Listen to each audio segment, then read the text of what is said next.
আমরা যদি কারোর কোনো জিনিস ব্যবহার করতে চাই, হতে পারে ল্যাপটপ, কম্পিউটার, মোবাইল ফোন, কোনো ড্রেস, কোনো গাড়ি, যে কোনো কিছু, এই কথাগুলো আমরা কিভাবে বলতে পারি, অর্থাৎ অন্যের জিনিস আমরা ব্যবহার করার ক্ষেত্রে তাদের অনুমতিটা আমরা কিভাবে নিতে পারি।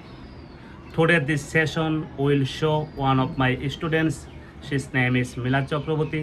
She will show you everything. So please you can stay with me for knowing about this session. Thank you. আমি কি তোমার কলমটি ব্যবহার করতে পারি? May I use your pen? May I use your pen?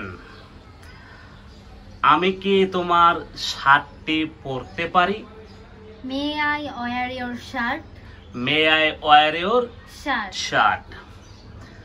আমি কি বইটি দেখতে পারি? May I see the book?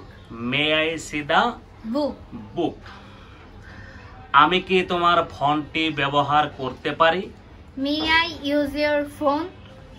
May I use your phone? আমি কি তোমার স্কেলটি ব্যবহার করতে পারি? May I use your scale? May I use your scale? আমি কি তোমার কলমটি ব্যবহার করতে পারি?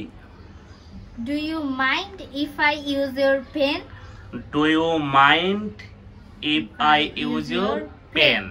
তার মানে আমরা কোনো কিছু হয়তো বা করতে পারি, এক্ষেত্রে শুধু আমরা ডু ইউজ না করে মে ইউজ না করে আমরা ডু ইউজ করতে পারি অথবা উইলও ইউজ করতে পারি। যদি আমরা এটা উইল দিয়ে বলি তাহলে কেমন হবে? Will you mind if I use your pen? Will you mind if I use your pen?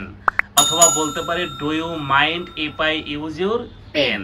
অথবা বলতে পারি may I use your pen? তার মানে আমরা কয়েকভাবে এটাকে বলতে পারি। যদি বলা হয় আমি কি তোমাকে স্পর্শ করতে পারি? May I touch you? May I touch you? May I touch you? আমার কি তোমার ল্যাপটপটি ব্যবহার করা উচিত? Should I use your laptop? Should I use your laptop? তারপরে আমরা কি গাড়িটি ব্যবহার করতে পারি? Should we use the car? Should we use the car?